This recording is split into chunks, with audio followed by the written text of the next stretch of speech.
예, 안녕하세요. 예, 경희대학교 치과대학 구강암면외과의 권용대입니다. 오늘 저희 스트라우만 코리아 라이브 강의에 참여해 주셔서 대단히 감사드리고요. 오늘은 저희가 임플란트 거울방 시리즈 3탄을 제가 준비했습니다. 그래서 이번에는 수술 케이스를 놓고 이것을 한번 리뷰해보는 시간을 갖도록 하겠는데요. 제가 그동안 강의를 하다 보니까 제가 하던 강의들이 좀 이렇게 어려운 내용이 많이 있는 것 같아서 이번엔 조금 쉽게 접근할 수 있는 그러한 내용들로 한번 생각을 해봤습니다. 그리고 오늘 그 질문이 있으신 분은 이제 실시간 채팅창에 올려주시면 될 것 같고요. 오늘도 역시 그 추첨이 있습니다. 그래서 커피 기프티콘을 나눠드린다고 하니까요. 예, 제가 아니라 스트라우만에서 준다고 하니까 인증샷과 함께 이름, 치과명, 휴대폰 번호를 남겨주시면은 이메일 주소로 보내주시면은 추첨을 통해서 드린다고 합니다. 예, 많은 참여를 부탁드리겠습니다.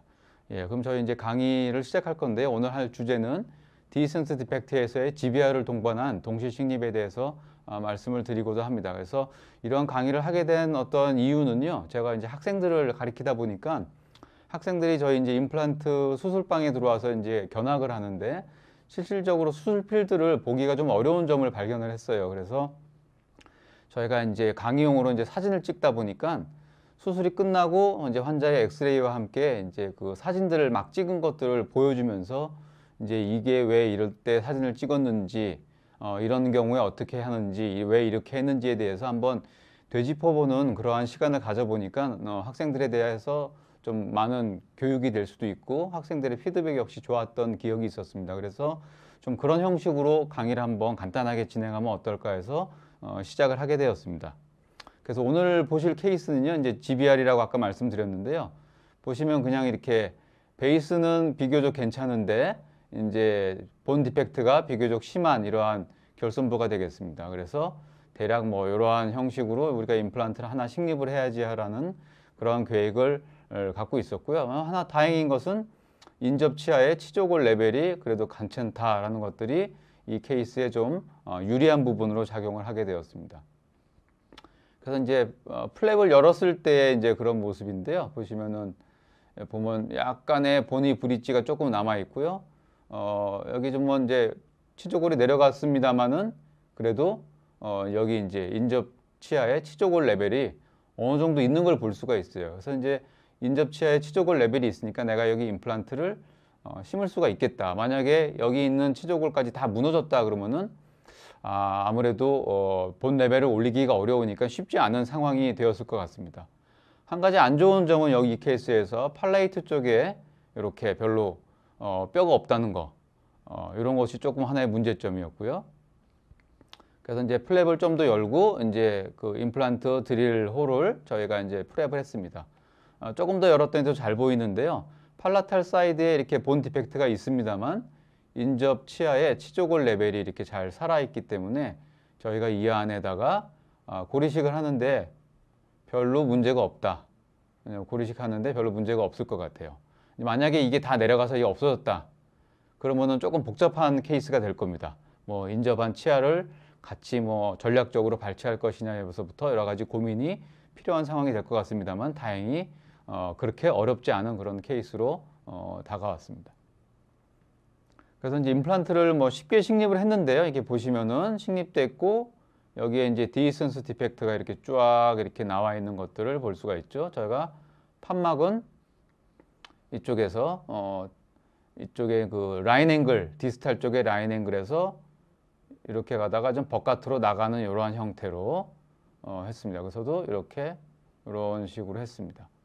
그 다음에 이제 우리가 식립 깊이를 정할 때 전에도 많이 말씀을 드렸던 내용인데요. 인접 치아의 이러한 그 소프티슈 레벨에서 저희가 지난번에 몇 밀리라고 그랬죠? 지난번에 한 3, 4mm 정도로 말씀을 드렸어요. 그래서 요 깊이가 3에서 한 4mm 정도. 이런 케이스 같은 경우에 한 3mm 정도면 충분할 것 같습니다. 그래서 그 지역을 제가 이제 연필로 살짝 표시를 해놨던 것이고요. 이렇게 수직적인 깊이가 잘 확립이 될 수 있게끔 식립을 하였습니다. 그 다음에 이제 말씀드린 대로 이러한 디센스 디펙트가 존재하고 있었고요. 그럼 우리가 이제 여기다가 고리식을 해야 되는 이제 상황이 된 거죠. 그래서 이제 위에서 보시면은 이제 여기다가 고리식도 해야 되겠고 여기다도 고리식을 해야겠다라는 것을 알 수가 있고요. 아까도 말씀드렸지만 인접한 치아에 치조골이 비교적 잘 살아있기 때문에 우리가 큰 어려움은 없이 이제 고리식을 할 수 있겠다라는 것들을 쉽게 알 수가 있습니다. 이제 고리식을 얹을 때 이식제를 이렇게 얹고 나면은 항상 문제가 되는 게 이제 소프트 티슈 커버리지죠. 그래서 우리가 항상 중요한 게 소프트 티슈 를 갖다가 이제 덮어주는 것. 이 부분이 제일 중요한데요. 그렇게 하면 우리가 어떻게 해야 되냐? 연조직을 신장시켜야 되니까 결국엔 릴리징 인시즌을 하는 거죠. 릴리징. 그래서 이제 릴리징 인시즌을 해주시는 것이 상당히 중요하다 하는 것입니다. 그래서 릴리징 인시즌 하기 위해서는 우리가 이 구강점막에서요. 이쪽에 있는 페리오스템을 잘 찾아내는 것이 중요하죠. 페리오스템은 약간 회색빛이 나는 좀 이렇게 반짝반짝하기도 하고 약간 그런 얇은 단단한 막으로 되어 있죠. 그래서 이것이 여러분들 잘 아시는 골막, 구강점막에서의 골막입니다. 그래서 골막을 쭉 절개를 해주면서 이제 단단한 질긴 부분을 우리가 끊어주게 되니까 이제 바깥쪽에 있는 구강점막은 아무래도 좀 신축성 있게 잘 늘어나기 때문에 연조직의 신장을 우리가 이제 쉽게 얻을 수 있다고 생각을 합니다. 그래서 이러한 그 릴리징 인시즌을 하실 때 이러한 골막을 찾는 것은 저는 이제 샤프한 파인 시저를 갖고 많이 하는데요. 이제 그 아이리스 시저가 이제 끝이 살짝 커브된 것들을 갖다가 하셔서 이 절개된 부분에 이 판막을 갖다가 이제 그 시저 팁으로 이렇게 한 번씩 박리를 해보시면 그 틈이 보입니다. 골막과 나머지 부분에 오랄 뮤코자에 그러한 틈이 보입니다. 그래서 그 틈에 이런 시저, 파인한 샤프한 시저 팁을 밀어넣고 쭉 이렇게 잘라주시면은 한 번에 우리가 비교적 안전하게 할 수가 있습니다. 물론 이제 이러한 릴리징 인시즌이 어려운 경우가 있어요. 그런 경우는 뭐 염증이 아주 심했다든지 아니면 이전에 한번 수술을 뭐 받았다든지 한 경우에는 스카티슈가 형성되면서 이제 이러한 골막이 구분이 어려울 때가 있습니다. 만약에 그러시다면 그런 경우에는 이제 골막을 찾아서 이제 절개를 해주셔도 되고요. 절개를 해주시기 어려우면 이제 그 구분이 되지 않으면은 오히려 그런 경우에는 이제 스칼펠을 이용해 갖고 절개를 해주시면 되는데 스칼펠을 쓰실 때는 뭐 여러 가지가 있습니다만 저는 그런 경우에 선호한 것은 12번. 12번은 이렇게 구부러져 있어요. 이렇게 위에서 이렇게 제가 그림을 그리면은 이렇게. 그래서 여기 손잡이 넣는 이게 홈이 있고요. 그래서 날이 이렇게 되어 있는 12번. 꼬부라진 게 있습니다. 이 끝으로 여기를 절개해서 늘릴 수도 있습니다. 그래서 저는 이제 가급적이면 시저를 쓰는 것을 선호합니다만 만약에 스카티슈 형성이 많은 경우에는 이러한 12번 블레이드를 갖다가 쓰시는 게 15번은 오히려 조금 더 이렇게 위험할 수가 있고요. 12번으로 이 팁으로 살짝 그어서 이제 절개를 하실 수가 있습니다. 말씀드린 내용이 이제 이러한 그 오랄 뮤코자가 상피층이 있고요. 그 다음에 이제 고유층이란 부분이 있고, 그 다음에 이제 페리오스테움이 여기 있죠. 페리오스테움. 그래서 이 페리오스테움이 아주 이제 터프하기 때문에 이게 이제 질기기 때문에 여기는 이제 아시는 대로 연하죠. 연하다. 그래서 이 페리오스템을 끊어주면서 결국 연조직의 어떤 플랩의 길이를 충분히 신장시킬 수 있는 그런 것들을 잘 아실 수가 있습니다. 그래서 페리오스템만 잘 벗기시면은 딱히 이걸로 인한 블리딩은 이제 별로 크진 않습니다만 이제 혈관이 가끔 보이는 경우엔 불가피하게 약간의 출혈이 생기는 경우도 있을 수 있다는 거.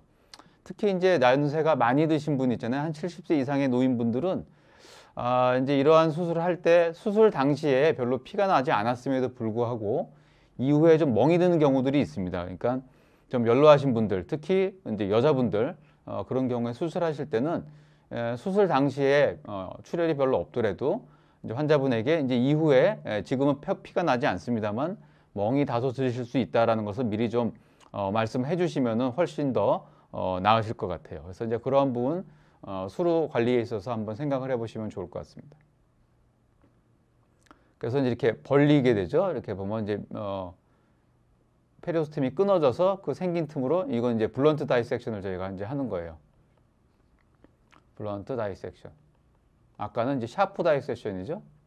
샤프 다이섹션 한 거고 여기서 이제 블런트 다이섹션 해서 시저를 이렇게 벌려줍니다. 이렇게 쭉쭉 벌려주면은 조직이 훨씬 더 쉽게 그다음 많이 신장이 됩니다. 그래서 이런 식으로 우리가 이제 연조직을 이제 늘려서 쉽게 이제 이식제로 인해서 나타났던 그 부피의 증대를 우리가 연조직으로 쉽게 커버리지 하실 수가 있습니다. 그래서 릴리징 인시덴에 대해서 한번 제가 말씀을 중점적으로 한번 드려봤고요. 보시면 이제 많이 올라오는 거 보실 수 있죠. 이렇게 연조직이 플랩이 위로 많이 이렇게 올라오는 것을 쉽게 아실 수가 있습니다. 여기 별로 당겨지는 그러한 신장이 되는 게 보이지 않음에도 불구하고 패시브하게 이제 우리가 이 플랩을 이식제 위로 충분히 덮을 수 있게 이런 식으로 늘어나게 됩니다. 그래서 릴리징 인시는 상당히 중요한 부분이라는 거 해서 연습을 좀 하시면 좋을 것 같습니다. 그다음에 이제 이식제를 이제 이렇게 봉긋하게 쌓아 올려서 이제 그 위치를 시키고요. 이제 이후에 이제 플랩을 여기다 이제 차단막을 저 이제 멤브레인을 사용을 해서 이제 플랩을 닫는 과정을 하시면 될 것 같아요. 이식제는 이제 충분히 저희가 이제 그 디센스를 충분히 덮을 수 있는 그 정도로 하시고요. 그 다음에 요 위에는 이제 힐링 어벗을 쓰시는데 전에 한번 말씀드린 대로 이제 발코니 이펙트 우리가 이제 발코니 이펙트를 생각을 하면은 약 한 2mm 정도 되는 힐링 어벗을 삽입해서 이후에 이제 이식제를 덮고 해서 나중에 보다 더 충분한 양의 어떤 그 재생된 조직을 나중에 이용을 할 수가 있습니다. 자, 이제 차단막을 이제 콜라겐 차단막을 덮은 상태고요. 고리식을 하고 여기 보시면 이제 대략적인 컨투어가 이렇게 회복이 된 것들을 보실 수가 있습니다.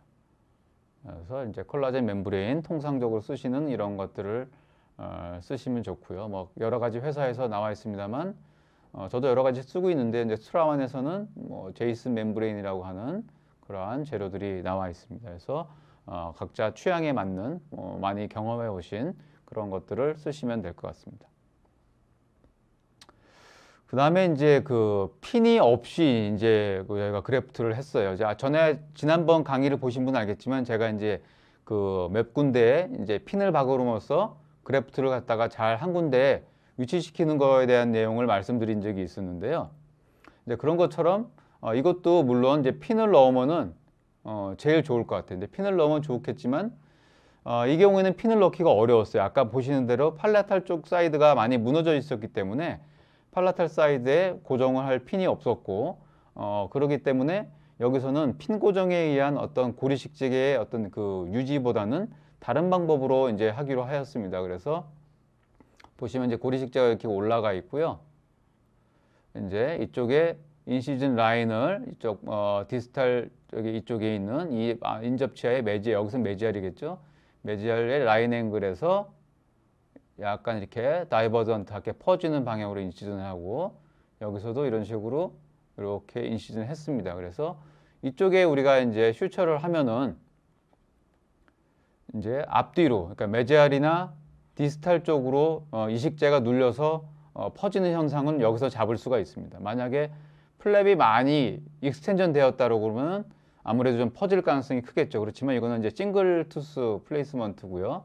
이제 플랩의 어떤 크기가 이 정도로 제한되어 있기 때문에 이쪽에 슈처를 하시면은 이제 이식제가 매지알 혹은 디스탈로 가는 것은 막을 수가 있습니다.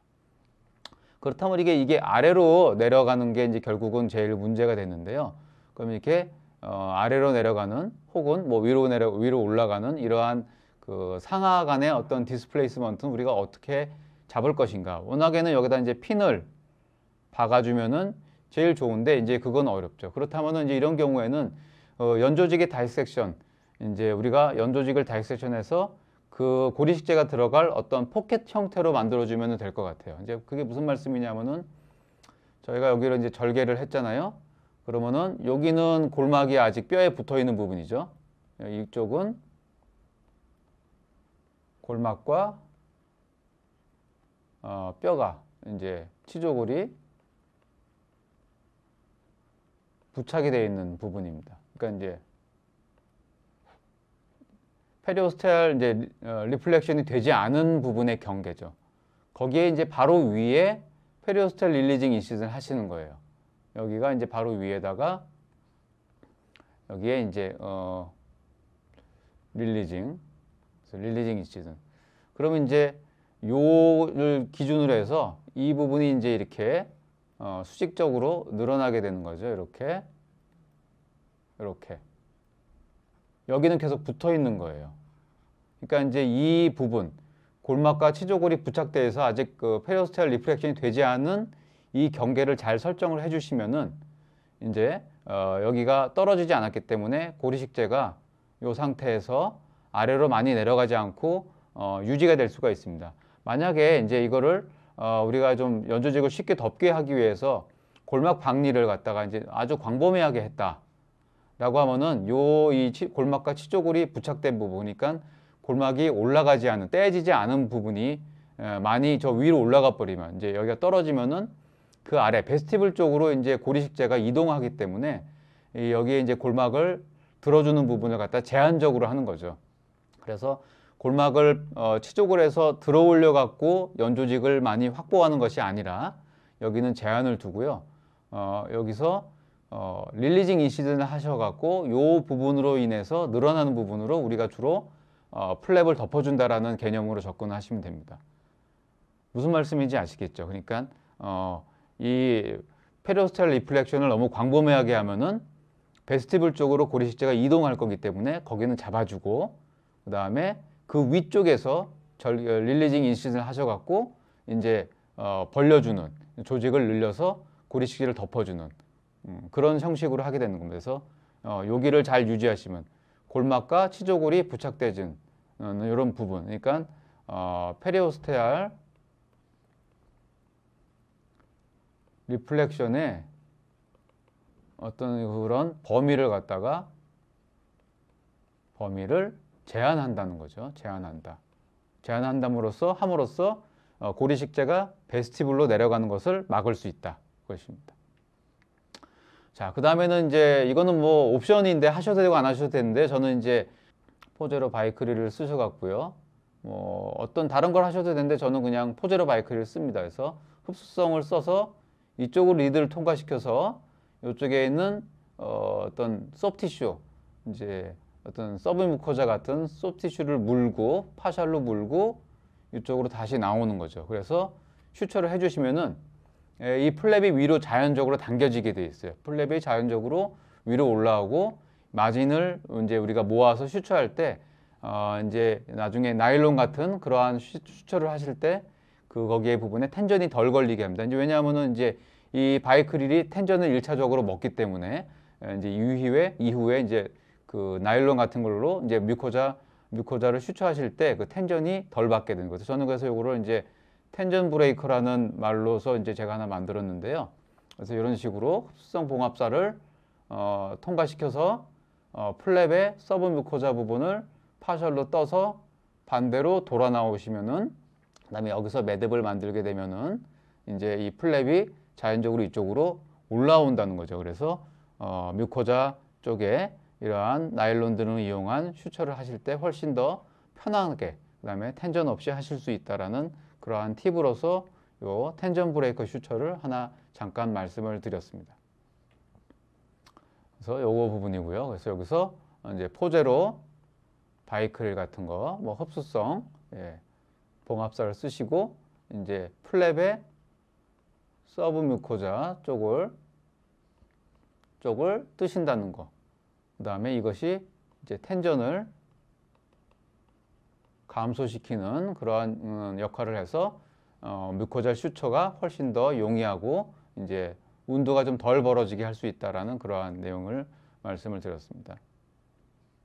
그래서 이렇게 올라왔죠. 이렇게 보면은 플랩이 딸려 올라와서 이렇게 잘 유지가 되어 있는 모습이고요. 이게 이제 그 바이크릴로 한 텐전 브레이커 슈처고요. 그 다음에 이제 키 슈처가 되는 부분 한 군데는 저는 이제 매트리스 슈처를 쓰는데 이제 어떤 슈처를 쓰면 모디파이드 매트리스 슈처를 하나 정도 합니다. 이런 경우에 한 개 정도. 이제 뭐 텐전이 잘 분산돼서 별게 없으면 안 하셔도 되는데 한 개 정도는 키 슈처를 이러한 모디파이드 매트리스 슈처 같은 걸 쓰셔서 조금 더 용이하게 운드 크로저를 하실 수가 있습니다. 그래서 보면은 이제 임플란트 식립되고 고리식이 되고 이런 식으로 진행이 되었죠. 보시면 이제 이게 힐링 후의 모습인데요. 이제 이런 경우에 이제 힐링의 문제점이 항상 생깁니다. 이렇게 플랩을 우리가 어드밴스 시켜서 위치를 시키면은 결국 이러한 그 뮤코진지발 정션이 이런 식으로 올라가서 이제 뭐 이거를 인지하시는 환자분들은 인지를 하시겠지만 사실 환자분들은 잘 모르는데 저희가 보기에는 전문가들 입장에서는 뮤코진지발 정션이 위로 올라가기 때문에 그러한 부분이 조금 문제가 되는 거죠. 그래서 컨투어는 좋습니다만 이러한 그 소프티슈적인 어떤 그런 문제가 있습니다. 그래서 나중에 세컨 서저리 하실 때 팔라탈 쪽에서 인시전을 해갖고 이쪽을 밀어주는 그러한 형태의 이제 세컨 서저리를 하시게 되는 거죠. 그런 것들은 아마 잘 아시고 계시리라고 믿습니다. 그래서 이런 것들을 어떻게 하느냐를 잠깐 보는데요. 이제 요건 이제 그 케이스가 아니라 다른 환자 케이스를 제가 갖고 왔어요. 그래서 이제 뮤코진지발 정션이 이쪽에 이렇게 있고요. 약간 팔라탈 쪽에 치우쳐서 이제 절개를 했습니다. 이런 식으로 해갖고 이제 이걸 쪽으로 밀어주는 거죠. 이렇게 밀어주는 거 이런 식으로 할 거예요.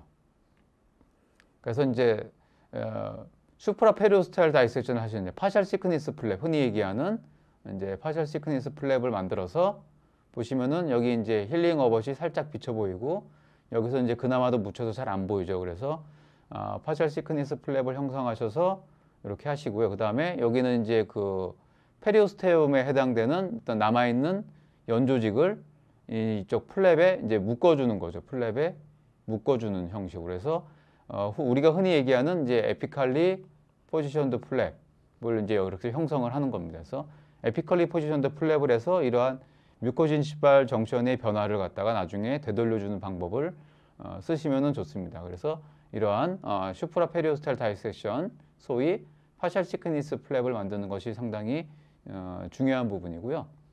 그 다음에는 뭐 이거는 뭐 팔라탈 쪽에서 이러한 티슈를 떼다가 약간 이렇게 로테이션 시키는데 이거 뭐 하셔도 되고 안 하셔도 되고 뭐 저는 별로 이거는 상관은 없다고 생각합니다만 저는 그냥 개인적으로 하는 걸 좀 좋아합니다. 이렇게 넣고 저희 이제 교육이 될 수 있게끔 전공의들과 함께 이렇게 좀 볼 수 있게끔 이런 식으로 합니다.